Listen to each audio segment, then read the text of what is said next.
Radar Prever FM. Você por dentro de tudo. Radar. 12:02, uma ótima tarde para você que sintoniza o 100.9 da Prever FM, uma ótima tarde para você que nos vê em vídeo pelo preverfm.com.br. Começamos mais uma edição do Radar, sempre uma boa conversa para você, e hoje vamos falar da recém-inaugurada Academia Botucatuense de Direito. Para tanto, estamos recebendo aqui os advogados e professores, Dr. Ricardo Delfim, que é presidente da OAB de Botucatu, a 25ª subseção, também a doutora Érica Espadoto, que é vice-presidente, doutor Eduardo Cavalari, que é tesoureiro, Primeiras Mulheres. Doutora Érica, boa tarde, tudo bem? Muito obrigado por aceitar o nosso convite para esse bate-papo aqui. Boa tarde a todos, eu que agradeço o convite. Doutor Eduardo Cavalari, que é tesoureiro da OAB, boa tarde, muito obrigado por aceitar o nosso convite também. Boa tarde, Júnior, boa tarde a todos, eu que agradeço o convite e a oportunidade de estar aqui hoje.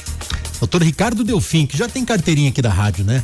Sempre, já não é mais visita. Tudo bem? Muito obrigado por aceitar esse bate-papo aqui no Radar da Prever FM. Obrigado, Júnior, obrigado pelo convite de novo, para a Prever abrir os canais de comunicação para nós. Vamos falar um pouquinho então da recém-inaugurada Academia Botucatuense de Direito. Como que surgiu a ideia? Então, deixa eu tentar. Primeiro, assim, a hora que você colocou que eu sou presidente, vice, é da academia, não é da OAB. Vamos deixar claro, a OAB é uma outra diretoria. Sim. Que a gente falou da OAB, fica parecendo, e não, né? Infelizmente ou felizmente eu tô nos dois cargos de presidência. Na verdade é o seguinte, era uma ideia que eu tive faz tempo de tentar fomentar, até porque a gente está dentro da faculdade, a gente lida com bastante aluno, tentar fomentar um pouco do estudo. E aí eu levei essa ideia para, na verdade, 5 amigos, todos ligados à universidade, todos ligados à pesquisa, e não sei se mais eu ou eles resolveram comprar a ideia. E aí surgiu disso. A ideia é essa. Para levar, para fazer o pessoal estudar. Na verdade não é fazer o pessoal estudar, né? É produzir material em Botucatu. Botucatu tem uma tradição universitária, nós temos faculdade de direito aqui, a gente tem uma advocacia, um judiciário muito atuante. Então é o modo que a gente achou de tentar dar visibilidade a essa situação. Doutor Eduardo, e como que foi pensada a composição dela? Bom, eu também vou fazer uma correção porque eu sou tesoureiro da academia. Então eu fiz uma bagunça generalizada.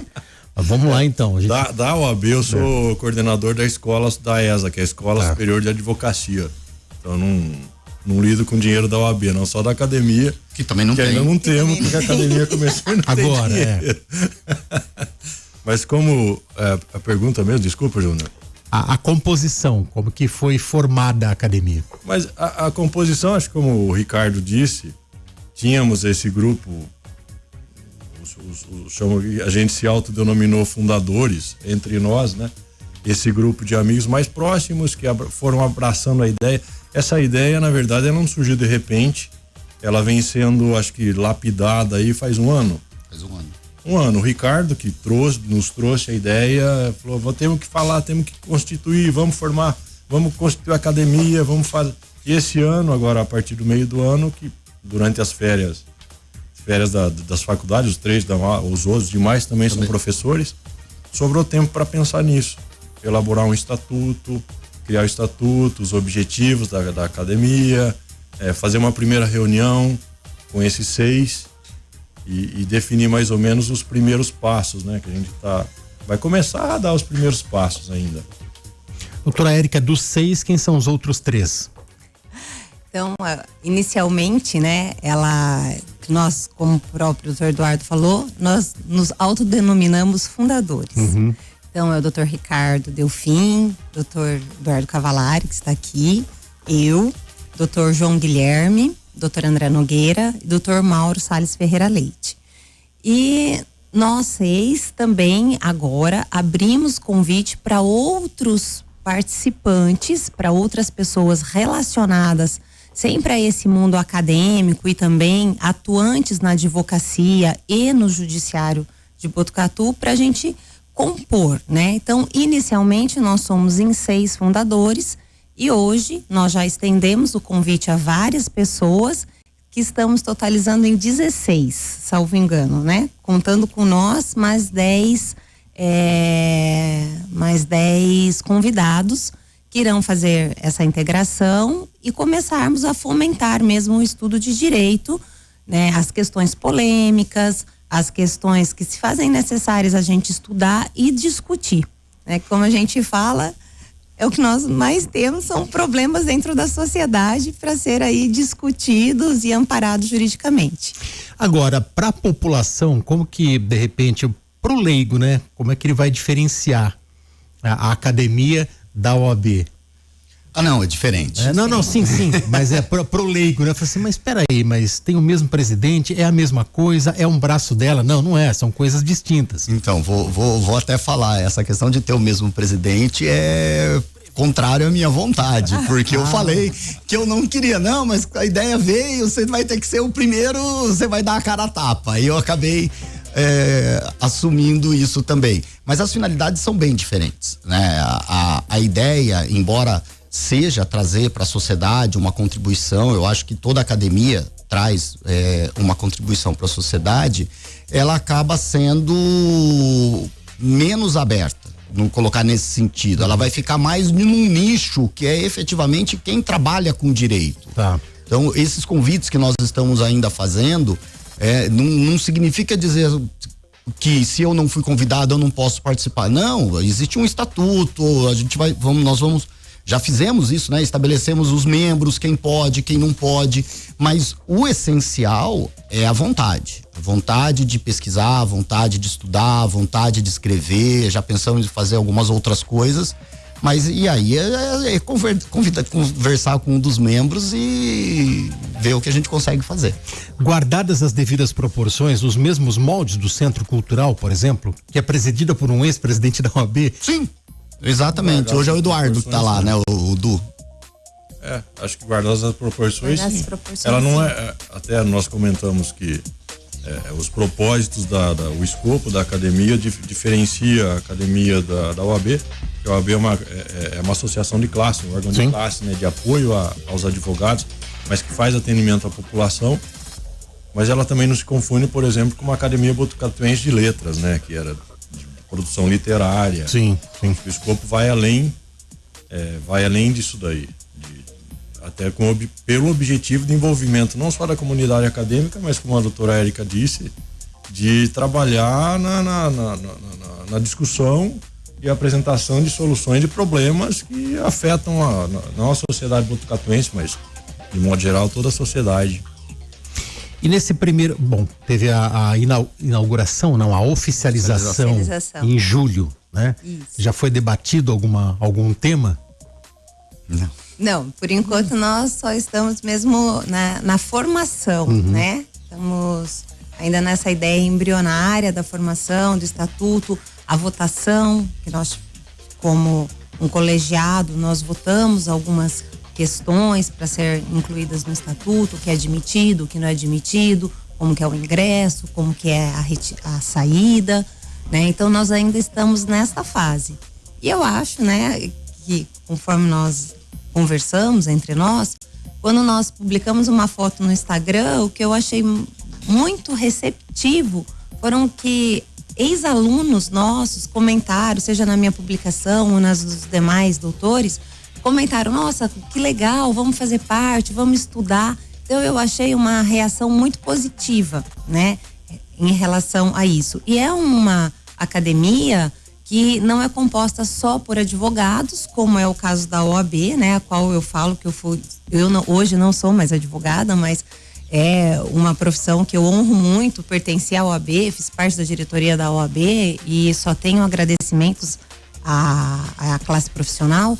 Eu hoje já sou do judiciário, então é uma academia onde todos vão poder participar, seja advogados, estudantes de direito, membros do Poder Judiciário, da Procuradoria, da Promotoria. Então eu acho que ela é uma academia ampla no sentido de desenvolver o direito, de fomentar essas discussões diárias, né?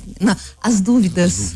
Porque quanto mais a gente estuda, eu acho que mais dúvida a gente tem. Sim.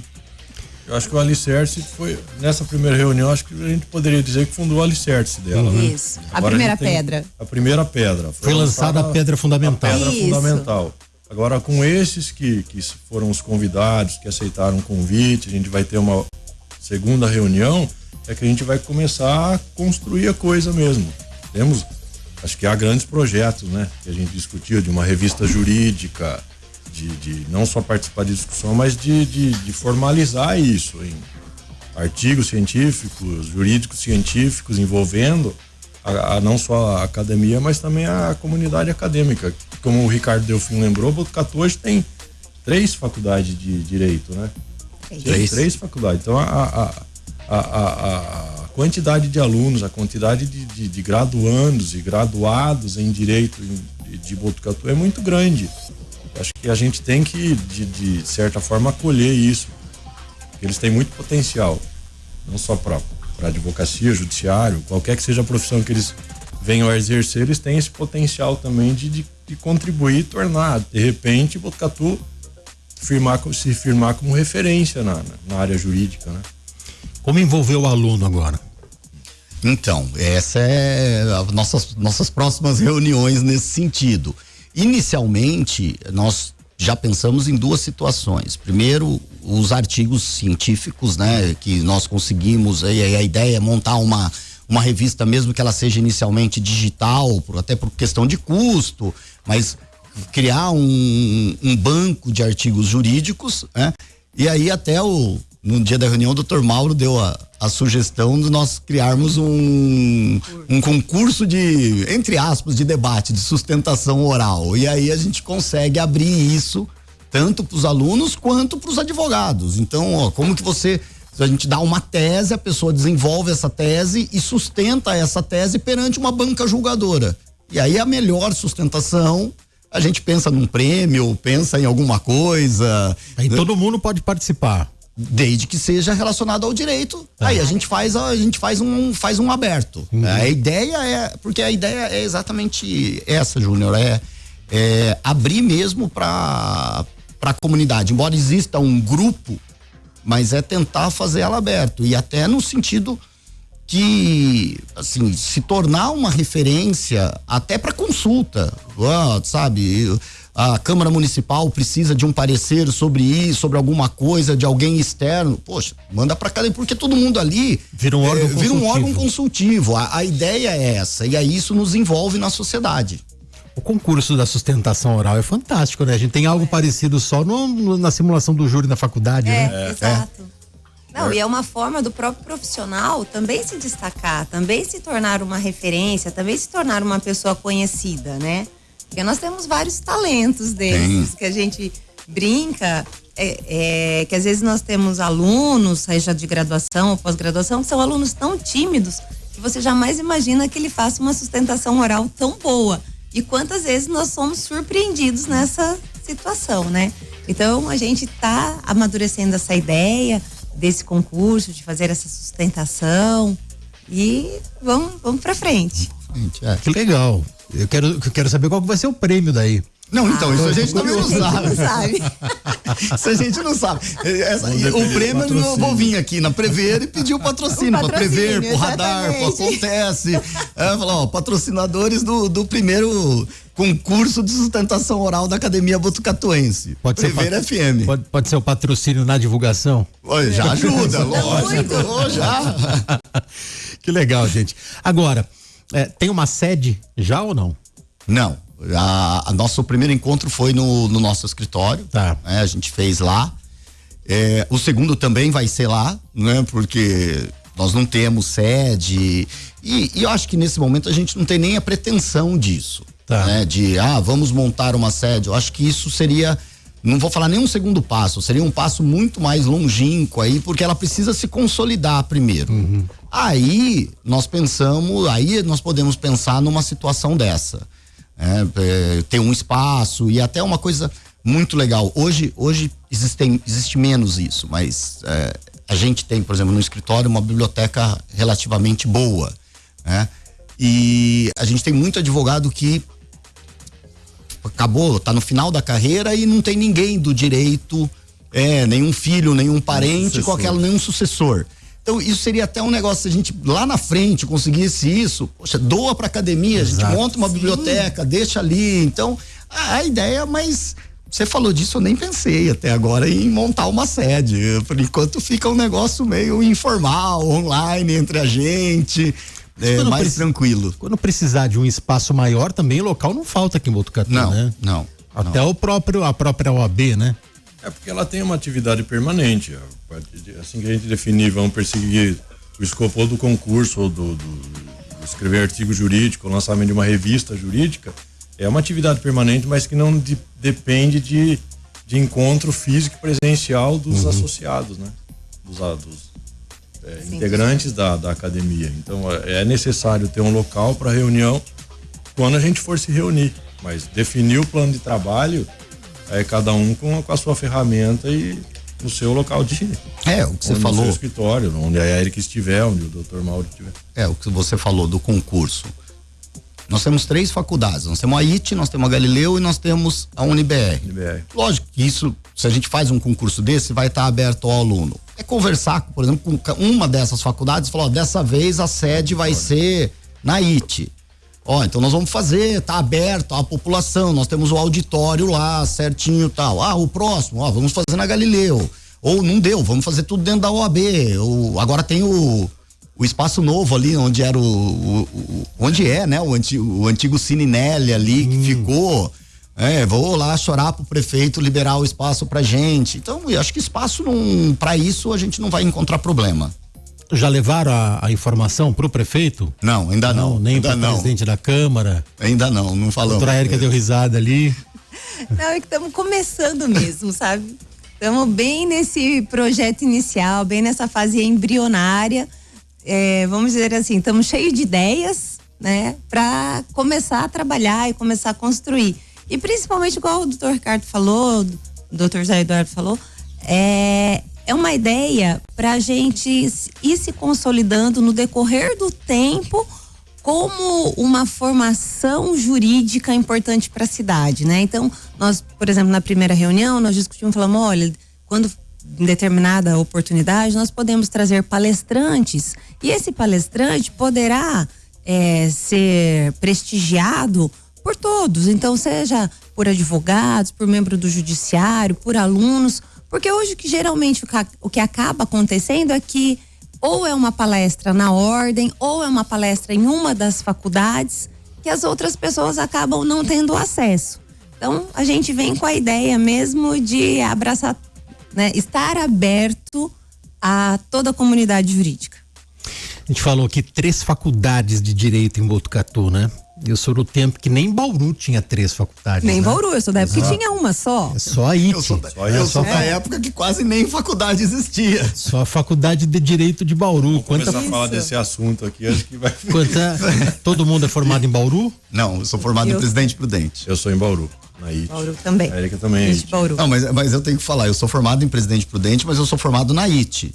Porque lá tem. Lá tem, só que lá a gente nunca.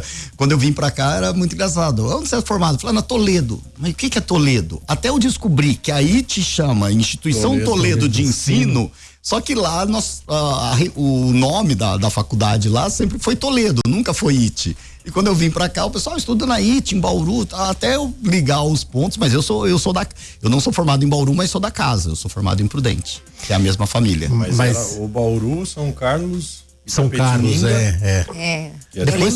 Depois começa a aparecer Jaú, né? Mas eu lembro que saía na frente da catedral aquele monte de ônibus e pra direito ia ou Bauru ou São Carlos, né?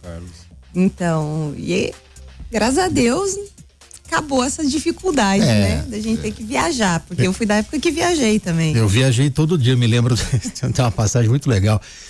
Eu cheguei de manhã na IT, era umas 6:30 mais ou menos, um frio danado, começo de ano, mesmo sendo em fevereiro, né? E daí todo mundo entrou na sala de aula, ninguém conhecia, só os botocudos ali se conheciam, né? Aí deu 15 minutos de aula, a gente começou a tirar a jaqueta toda. O professor Silvio Rodrigues. Bom dia, pessoal de Botucatu. Ele já sabia que era o pessoal que chegava de blusa, né? Porque Bauru já tava calor ali. Mas era um tempo de sacrifício, né? Era muito. Vocês estudavam à noite ou de manhã? Eu à noite. À noite. Eu trabalhava na Caio ainda, saía 5, e lembro até hoje, saía 5h18. Às 6 eu não pegava na Catedral, eu pegava o ônibus na Starope. Sim, na Starope. Quem trabalhava até o limite pegava na Starope, né? Exato. Aí descia ali meia-noite. E no outro dia, 6 da manhã, eu tava acordado pra poder ir trabalhar. Amanhã de novo, isso é uns quase 40 anos já, isso. Nossa, Du, pra mim não faz tudo isso aí, não. Você vai desculpar. Tá todo mundo se entregando. Se entregando a idade. Eu não vou falar da minha, porque se eu falar da minha, é pior ainda. Né? Todo mundo. Eu sou o mais antigo aqui. Todo mundo se entregando na idade. Você se formou quando? 94. 94. Eu me formei em 98. 98. 96. 96. Mas eu tenho saudades dessa época. Não é nostalgia, né? Mas foi uma época gostosa, era uma época boa. Estudar é sempre, a faculdade sempre dá saudade. E a gente nunca se aquieta, né? Mesmo depois de tantos anos, você tá querendo buscar mais e estudar, ou preciso fazer um curso, preciso estudar, preciso ler. Vocês passam para os alunos essa dificuldade? Falei assim, olha gente, vocês têm tudo na mão hoje, né? Vocês estão aqui a 15 minutos da faculdade, 10 minutos, 5 minutos, nem isso, né? Como é que vocês enxergam hoje o aluno? Ele compreende isso ou não? Não. Penso que não. Eu não vejo assim. Eu sempre brinco com eles, falo, vocês não sabem o que é comprar livro na Kombi. Nossa. Porque isso entrega a idade. Isso entrega a idade. Eu lembro até hoje, era o Marcos, ele parava na frente da faculdade, numa Kombi, você entrava e comprava o livro ali. Hoje eles compram online, sem ver, porque não existia isso, né? Antigamente ainda Prudente chegou a montar uma livraria jurídica, então eles compravam os livros em São Paulo e em São Paulo revendiam em Prudente, compravam nas editoras e revendiam. Mas hoje, além da facilidade de você comprar num site qualquer, e as editoras hoje todas têm site, a quantidade de informações jurídicas boas, mas muito boas, que todo dia entram na rede de computadores, é muito grande. É muito grande. Eu brinco assim, ó, uma semana de migalhas desses portais que tem, foi o nosso período inteiro de faculdade. A gente não teve essa quantidade de informação. Eles têm muita, e isso eu também não sei se ter muito dispersa. É um benefício, mas é perigoso também. Se ter muito dispersa. Então a ideia também da academia é dar esse foco. Ó, você tem que ler coisa boa, estudar coisa boa para poder progredir. E sem estudar, ninguém progride. O aluno, ele vai na biblioteca hoje? Então, era isso que eu ia falar agora. Por exemplo, eu também dou aula em primeiro ano, né? Então, quando eu vou lá no primeiro ano, eu vou falar, vocês têm que conhecer a biblioteca da instituição. Vocês já foram conhecer a biblioteca? Porque faz-se necessário. E eu sinto que alguns olham para mim, tipo, biblioteca, né? Pra quê? Tá aqui, né? No celular, né? Mas eu mesmo falo e acredito que todos os docentes, né, de uma forma geral do curso de Direito, o Vademecum é necessário ele ser folheado. Você tem que folhear. Não é só na tela do computador ou no celular. Lógico que nós aqui usamos isso. Ninguém tá dizendo que não. Mas a gente sabe folhear. Você precisa saber aonde achar. Principalmente quando você vai prestar depois uma prova da ordem, que vem a segunda fase, que há necessidade de você saber folhear, saber manusear isso. Então, nesse sentido, eu sou um pouco mais chata. Eu também busco, eu sou professor da Galileu, mas trabalho com o primeiro ano até o último. Eu busco cultivar nos alunos, né? Incentivar os alunos para que leiam. Isso a gente percebe. Eu tenho isso em casa, tenho filho, adolescente em casa, né? Sim. Buscar cultivar o hábito da leitura, seja a biblioteca ou adquirir seu próprio livro.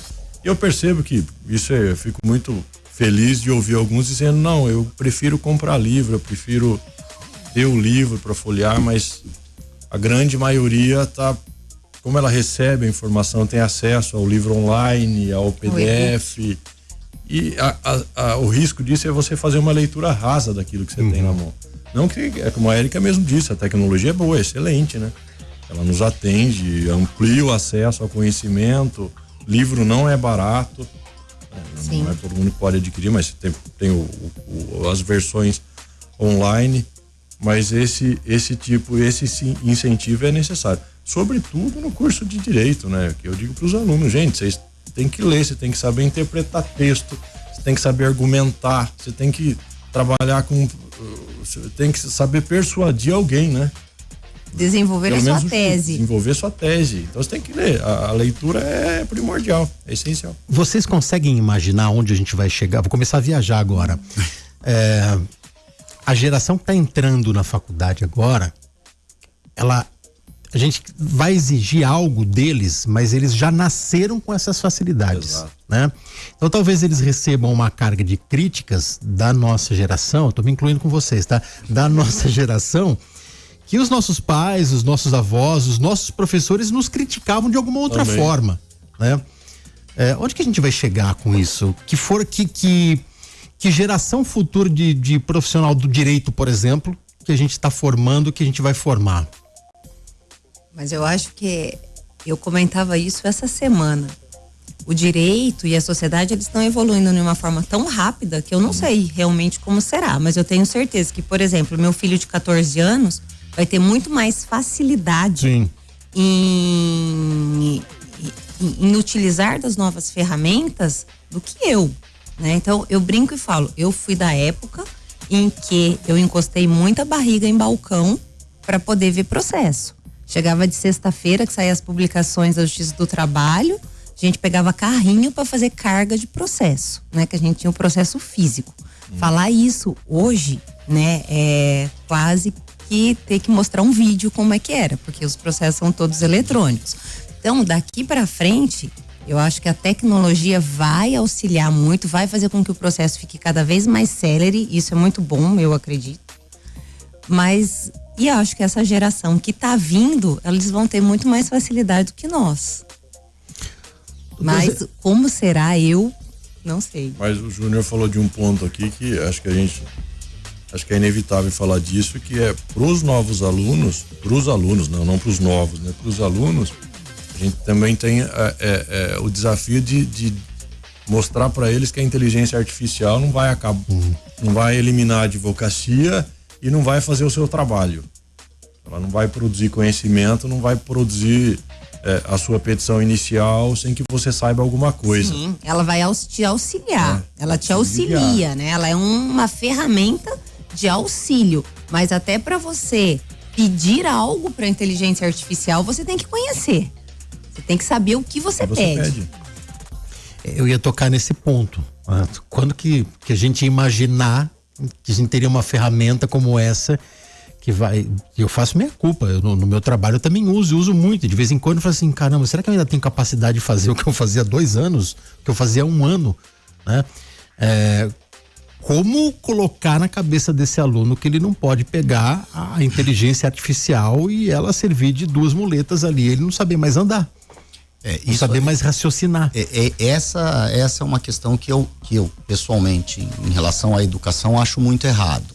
Tem muita, inclusive no direito, tem muito coaching jurídico agora que chama isso, né? Vendendo curso, quanto eu vou ganhar, quanto eu não vou fazer, com inteligência artificial. Então você consegue no teu escritório produzir tantas petições com inteligência artificial, blá, blá, blá, aquela história. Só que a gente tem que lembrar isso que o Eduardo falou, e a Érica falaram. A inteligência artificial, ela não cria conhecimento. Ela compila o que já existe. Então, se você não souber perguntar, se você não souber usar, é uma ferramenta? É uma ferramenta. Ela não vai te ajudar, na verdade, ela vai te prejudicar eventualmente. E hoje o que se vende, o que eu vejo, falando desse, não é uma crítica generalizada, mas para alguns, é exatamente isso. Se você comprar meu curso e eu te ensinar, você não precisa mais estudar. Porque você vai aprender a mexer na inteligência artificial, ela vai fazer tudo por você. Então você não precisa mais estudar. É o sonho de consumo de todo mundo. Eu queria que alguém falasse para mim, Ricardo, fica em casa, você não precisa mais trabalhar, que eu vou te mandar dinheiro todo dia. Mas, então eu acho que isso está sendo muito mal conduzido. Eu acho que a gente, na educação, a gente teve avanços e retrocessos, né? Tanto que agora a educação básica voltou, tirou aquela questão de digitalização, tablet, não sei o quê, o pessoal tem que tá desaprendendo a escrever. Tá desaprendendo a escrever, porque conversa tudo por uma tela. Ao mesmo tempo, aquilo que você falou, nossos professores nos criticavam, nossos pais, hoje nós criticamos. Esses dias eu chamei a atenção de uma aluna o tempo inteiro de cabeça baixa digitando no celular. E, poxa, tô aqui, né? Oi, tá aqui, Oi. ó, professora aqui, ó. Ela pegou Prazer. Ela pegou o celular e fez assim, ó. Tô digitando a aula. Falei, pô, mas no celular? Eles utilizam. Eles usam o celular como máquina de escrever. Sim. Eu não consigo escrever nem meu nome, que sai errado. Eles utilizam como máquina de escrever. Eu tenho uma raiva disso, porque a minha letra, ela virou feia de tanto assim na época da faculdade. Hoje, exato. Eu tinha uma letra bonita, não tenho mais. E hoje tem essa facilidade. Você pode colocar o gravador, que ele vai transcrever tudo depois, né? Vai. Coisa louca. O que o Ricardo disse do ensino básico, eu tava lendo, não me lembro, é uma universidade, o psicopedagogo, acho da Noruega. Se eu tentar ser mais específico, eu vou chutar. Mas a profissional chamou atenção para falta que faz a letra cursiva. O aluno do ensino básico desenvolver a letra cursiva, que é uma forma de você desenvolver o raciocínio e desenvolver pensamento. Sim. Então você não pode direcionar tudo para tecnologia e tela, vamos escrever na tela, porque a pessoa não. A letra, o escrever é mais importante do que possa parecer. Então tem que tomar cuidado, inclusive, com isso. Nós descemos lá para o ensino básico, né? Tava falando de universitário, mas acho que tá tudo atrelado, né? Com a questão da tecnologia, né? Então, como será, né? Sua pergunta, nós não sabemos. O que a gente tem que aprender todos os dias, né? Não só na qualidade de professores, de docentes, mas como profissionais, a gente sempre estar estimulado à pesquisa, ao estudo. Então, a IA, ela é muito legal, mas ela não é pesquisa, né? Ela é uma das ferramentas. Então, talvez não, o objetivo também da academia é esse, é fomentar a pesquisa, fomentar o estudo. E quando a gente fala em estudo, a gente não está falando para a gente discutir uma situação atual. Muitas vezes nós temos que nos reportar lá na origem. Então a gente vai estudar a parte histórica, a gente estuda como que é o fato em outros países. Então esse é um dos objetivos nossos aqui da academia, é estimular isso, estimular a pesquisa, estimular o estudo, estimular a discussão sobre determinadas questões. Porque no dia a dia mesmo, a gente discute várias vezes, parece que, mas está na legislação. Tudo bem, mas aquela legislação, ela é aplicável àquele caso? Cada caso é um caso. Eu acho que isso, ontem comentei isso na sala que eu estava dando aula, ministrando conhecimento. Eu acho que o legal do direito é isso, nós não temos um dia igual, né? Não temos uma calmaria, você fala, não, hoje vou chegar, vou fazer 10 processos de, por exemplo, vício habitacional. Não tem, porque cada um é um vício diferente. É isso que a Erika está dizendo, você não pode reclamar de monotonia, não. Não pode. Às vezes o caso mais corriqueiro, pedido de guarda, o direito de família, que todo mundo assimila muito fácil, né? Difícil você ter, acho que não tem aquele que é igual àquele, casos idênticos que possam ser tratados da mesma forma. Então existe a legislação? Ela existe, mas você precisa estudá-la, né? Para justamente aplicar em casos diversos. A legislação é a mesma, mas a interpretação e a aplicabilidade é caso a caso. E a IA não vai fazer isso, né? Esse é o problema, né? Esse é o ponto. Ela vai te dar as noções gerais, isso ela vai. Só para isso que a Erika fala, a gente presencia, né? Na área de direito comercial, direito empresarial. Fala, o Código de 1850 revogado, só existe o Código Civil de 1916. A gente teve um caso no ano passado, né? Um caso no escritório que a gente teve que vasculhar o Código de 1850, Código Comercial, para pegar instituto que estava lá de boa fé, puxar para cá, fazer toda essa costura para montar uma apelação. Aonde que você foi procurar isso? Não foi no livro, né? Você não precisou colocar uma máscara. Mais ou menos assim. É mais ou menos assim. Pô, a gente tem lá. É uma máscara de aviadora. Tem uns lá que são assim, cara. Tem umas coisas lá que estão bem amarelas já, mas bem amarela. Então, por isso que a gente fala, apesar do direito ser extremamente dinâmico, ter várias alterações legislativas, a base, lá atrás, a gente tem que saber. Sim. Entendeu? Porque senão você não é um estudioso, você não é um pesquisador, você é um supérfluo, desculpa, não é? Você tem que conhecer a base lá de trás. Então, exatamente. A gente vem nessa proposta, né, do estudo mesmo. E quando você fala de futuro, tem aluno que pergunta isso, entrando na faculdade, pô, como é que vai ser daqui a 5 anos, né? Cara, não sei, né? Não sei. Talvez a semana que vem, mas o que eu posso te dizer é que o curso a graduação, o ensino do direito hoje talvez seja, não sei se é mais importante do que foi há alguns anos, mas com a questão de tecnologia, você tem que ensinar o pessoal a pensar e a se aprofundar em todas as disciplinas, para sair com esse pensamento crítico. O direito é crítico, né? E a academia acho que vem aprimorar isso, né? Ricardo? A proposta é isso. Antes do nosso break comercial, eu fiquei triste que ninguém mais então vai no balcão do cartório. Não, vai. Quando a gente fala encostar a barriga no balcão, é porque a gente é quase todo dia. Mas ainda tem isso. Tem, espaço lógico. auricular Ainda existe. Não, e às vezes precisa retirar documentação. Eu vejo vários advogados lá na justiça. Não, mas bem menos, né? Bem menos do que tinha antigamente. Bem menos, sem dúvida nenhuma. Nos meus tempos de estágio com o doutor Camacho, ele mandava a gente pra baixo lá com a Isabel e com a Graça pra aprender um pouco de cartório. O pessoal disputava espaço ali. Espaço na frente. Né? Tinha que ser fininho, tinha que ser fitness pra caber no espacinho que tinha ali pra poder pegar processo. Que coisa louca que era, né? Distribuir com o Miguelzinho, com o Cláudio. Tem isso ainda, então. Tem. Então tá bom, menos mal. Tem menos, mas tem. Rápido break, daqui a pouco a gente volta com o radar aqui. Hoje estamos falando sobre a criação da Academia Botucatuense de Direito. Doutor Ricardo Delfim, também posso falar doutora Érica Espadoto, não é mais advogada, mas é professora. Também o doutor e professor Eduardo Cavalari, José Eduardo Cavalari. Batemos um papo um pouquinho na primeira parte sobre a formação da academia, depois a gente contou um pouquinho de contar a história não, né? A gente acabou refletindo em alguns outros assuntos aqui. Vamos falar da história de cada um?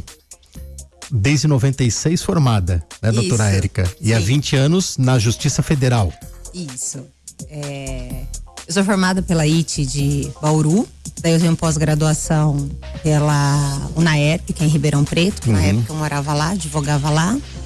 Depois voltei para Botucatu, tô aqui em Botucatu desde 1999, e daí fiz mestrado pela IT Bauru, depois fui fazer um doutorado em São Paulo, na PUC, e por 8 anos eu advoguei até que eu passei no concurso da Justiça Federal e estou na Justiça Federal há 21 anos, né? Então trabalhamos aí com direito há algum tempo já. E como docente, tive a oportunidade de trabalhar como professor junto com o doutor Ricardo, o doutor José Eduardo. E estamos aí já como docente há uns 25, será?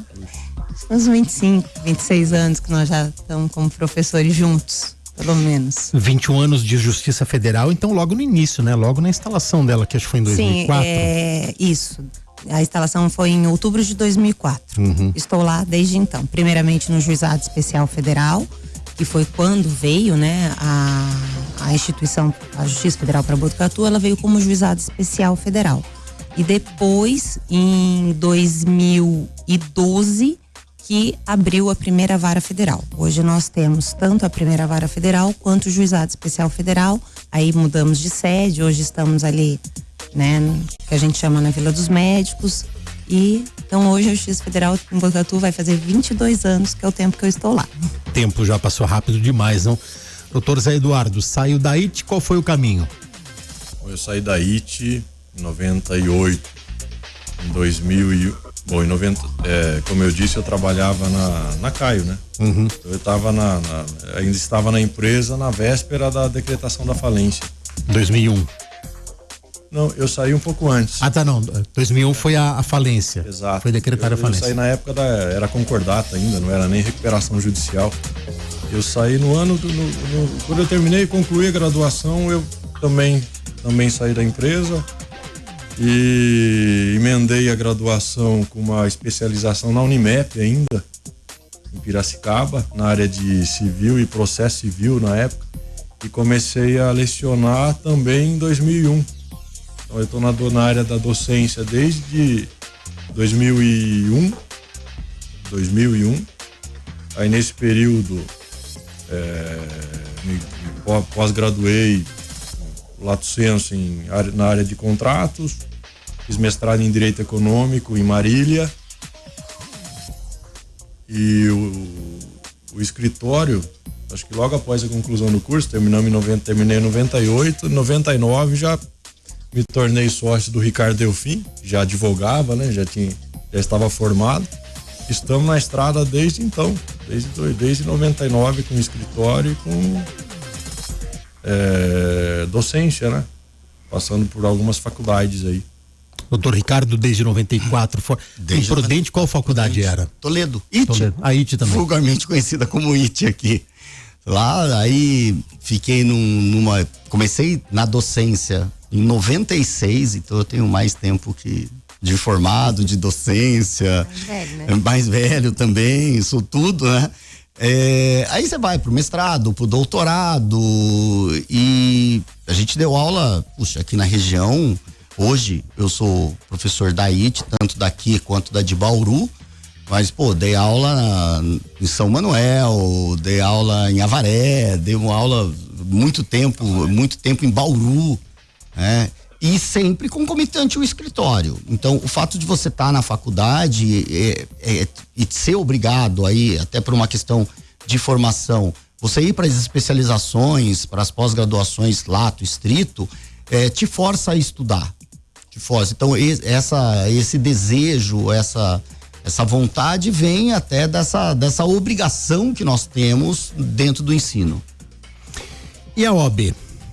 Já está aí quantos? 1 ano e meio. 1 ano e meio já? Falta 1 ano e meio. Eu ia falar 1 ano. Não, eu conto de trás pra frente. Falta 1 ano e meio. Falta 1 ano e meio, de trás pra frente. Então, 1 ano e meio não, agora um pouco menos. Mas tá bem, a OAB tá bem. Nós fizemos o baile esse final de semana. Eu vi algumas fotos, acompanhei. Ficou muito legal. A OAB tá com uma atuação legal. Bastante comissão. Nós criamos ali algumas. Quando a gente fala, fica parecendo presunção, mas não é. Nós criamos alguns filtros. Então nós criamos uma comissão de comunicação para poder comunicar melhor a OAB para o próprio advogado, né? Então sair só do e-mail, tentar mexer ali em WhatsApp, Instagram, que não adianta eu falar que o aluno, um menino, para mim é menino, né? Um advogado recém-formado de 20 anos vai ler e-mail. Não lê, ele olha Instagram. Então, nós montamos ali um grupo que é quem toca isso. Então, ela tá indo bem, acho que tá indo bem, discutindo a casa e aquilo, estamos lutando aí para melhorar. Se tem 1 ano e meio ainda, tem muita coisa a desenvolver. Tem bastante coisa. E vai dar tempo? Vai. Se Deus quiser, não, tem que dar, né? Tem que dar. Acho que o principal projeto que nós temos hoje é a mudança. É sair, eu sei que não é algo que agrada a todos, mas nós temos alguns problemas que eu acabei discutindo quando eu assumi a presidência em São Paulo, alguns problemas de acessibilidade do prédio. Tá. Né? E nós fazemos a assistência judiciária, então aquele local é muito complexo pra gente, e nós negociamos bem com a prefeitura uma mudança de sede. Há 1 mês atrás, mais ou menos, a engenharia veio, aprovou o prédio. Então, se tudo der certo, se tudo correr bem, até julho do ano que vem nós estamos de sede nova, espaço novo, tudo. Qual é essa nova sede? Local? Lá onde era a justiça, o juizado federal, né? Atrás ali do Confiança, naquele barracão. Que é o prédio da prefeitura. Prédio da prefeitura, nós vamos permutar o prédio com o prédio da OAB. Tá, foi votado na Câmara, inclusive, esses dias, né? Isso, aí a prefeitura porque aí a prefeitura pela frente, ela não tem problema de acessibilidade. Tá. Né? Pela prefeitura mesmo, ela vai fazer, segundo eu conversei, eles pensam em fazer uma passarela de um prédio pro outro, porque daí fica tudo com eles ali. Então eles não teriam problema de acessibilidade. Se alguém quiser chegar, porque você tem o problema, você entra pela frente. Hoje, isso foi estudado, a OAB tentou muito, ali para nossa sede é inviável um elevador, não tem onde instalar, não tem como fazer isso. Ali vocês estão numa caixa de sapato, literalmente, né? Não tem como. Tecnicamente é inviável. É inviável. Não, e pra gente, se nós mudarmos, melhor. Nós vamos ter 30 vagas de estacionamento na frente, só isso já vai dar um alívio imenso, porque, poxa, ter que ir na OAB com o número de carros que tem no centro da cidade é difícil, então isso acaba facilitando. E a escolha do local, além de ser essa situação com a prefeitura, é que a diretoria também não queria tirá-la do centro, exatamente pela assistência judiciária. Então não adianta falar assim, poxa, põe perto do fórum. Eu entendo a cidade crescendo, mas a cidade ainda não chegou 100% lá. Então o transporte público, a gente tem muita gente que vem de transporte público. Então, ali onde ela tá e para onde ela vai, esse acesso é mais fácil. E não dá para manter os dois locais? Não dá. Não dá. Porque daí a ideia é a prefeitura assumir o prédio lá, o nosso prédio. Mas não dá para a prefeitura assumir e, entre aspas, né, sublocar, deixar alguma atividade. Não tenho. Aí nós vamos concentrar toda a atividade num prédio único. Né? Atendimento, secretaria, fica tudo, auditório, fica tudo num prédio único. E qual que é a estrutura do prédio hoje lá? Porque ele estava abandonado, né? Não, mas tá boa. Tá boa? Tá boa. E já tivemos umas contrapartidas aí, agradecer o Rodrigo que nos ajudou nisso. Arrumaram o teto, a estrutura é boa, o prédio é bom. E pra OAB, como a OAB constrói é modulado, esse prédio aberto acaba sendo melhor, porque a gente consegue definir melhor salas, tamanhos, espaços, tamanho de auditório, fica mais fácil pra gente até trabalhar com isso. Quantos advogados hoje em Botucatu? 1.300. Atuantes 900 e pouquinho. Inscritos quase 1.300. Doutor Zé Eduardo, Érica, em linha de produção, nós temos muito mais ainda, né? Tem bastante gente. Nossa, a gente tá a passos largos aí para 1.500 em breve. Hoje, nós somos da região, da 14ª, 12ª que nós somos. Nós somos menor que Bauru. Nós passamos Jaú, nós temos mais advogados inscritos que Jaú, mais que Avaré, a gente só perde para Bauru. Hoje nós somos a segunda maior subseção da região. E cabe tudo isso em Botucatu? Há vários alunos, né? Muitos alunos, né? Mas eu não sei, sinceramente, qual é a projeção para daqui a alguns anos. Até porque dos alunos que cursam direito, nem todos querem ser advogados, né? Eu me lembro que quando isso foi, vou só voltando um pouquinho, que Botucatu não tinha faculdade, só São Carlos e Bauru. Eu lembro que quando eu comecei, eu lecionei na IT, hoje leciono na Galileu, muitos alunos vieram já com idade mais avançada, agradecendo que a existência de uma faculdade aqui, porque eles tiveram a oportunidade de fazer direito. Por quê? Porque queriam conhecer o direito, mas já bem estabelecidos em outra profissão, ou até mesmo aposentados. Não, eu quero fazer direito. Mas é claro que grande parte dos alunos está lá para se inserir numa profissão, né? Mas eu não sei de projeção para que número chegaria aí. Hoje comporta, né? Hoje comporta. É difícil, mas comporta. Claro que a concorrência mais acirrada se torna mais difícil, né? No ranking dos seus alunos, Érica, como é que é? Concurso, advocacia, o que dá para sentir? Qual que é o feeling? Olha, tem de tudo. Tem de tudo. E o que eu verifico, né, nós aqui constatamos, é que também o curso de Direito, muitas vezes, é a opção de uma segunda graduação. Tá. Então nós não temos só o aluno dos 17, dos 18 anos que saíram do ensino, né, médio e estão fazendo faculdade. Eu acho que nós temos uma gama de alunos, que eu acho que isso também dá uma diversidade em sala de aula muito legal, que são os alunos que estão na segunda graduação, que estão lá para saber o direito, ou então que já fizeram uma graduação, não se encontraram nessa graduação e estão lá no curso. Então a gente vê perspectiva de todo tamanho. Eu estou fazendo só para conhecimento, não, eu estou fazendo porque eu quero concurso público, tem uns que já estão destinados a isso, que realmente querem um concurso, outros que querem advocacia, ou o que eu vejo hoje, uma quantidade muito grande, é para questão de delegado, né? Vários alunos nossos falam, não, eu tô aqui porque eu quero trabalhar na polícia. Eu quero, né, seguir essa carreira. Então o direito tem uma gama infinita, um leque infinito. Eu acho que é uma faculdade que, não vou dizer todo mundo, mas é uma faculdade de conhecimento, né? Conhecimento diário, conhecimento do seu dia a dia. É você comprar um celular na loja, é ter um bullying na escola. Eu acho que então o direito, ele abraça tudo, né? Abraça a nossa sociedade de uma forma geral. Então a expectativa dos alunos são essas quando a gente troca umas ideias. Alguns querem a área como para ser advogados e outros querem concurso, outros que estão ali só para o conhecimento. Ontem eu estava dando aula, uma pessoa levantou a mão e falou, professor, aqui eu sou o tiozão da sala. Quer dizer, ele não é o tiozão, ele é um pouco mais velho.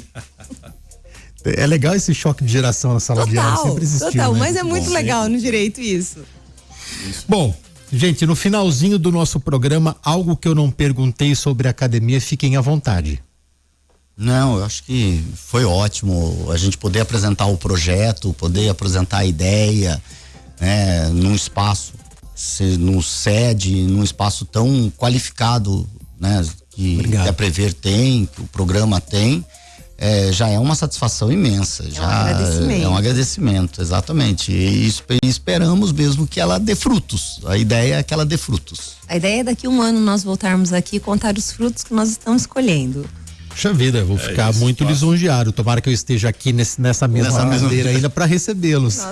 Nós também, tomara que estejamos aqui. Esse espaço é fundamental mesmo. Legal. Doutora Érica, obrigado. Eu que agradeço. Pela sua vinda aqui. Eu que tenho que agradecer, muito Doutor obrigado. Zé Eduardo, muito obrigado também. Eu que agradeço pelo espaço aqui. Doutor Ricardo, muito obrigado. Júnior, obrigado, e sabe que sempre à tua disposição. É só você falar. Hoje você abre o espaço pra gente, mas quando você precisar é só falar.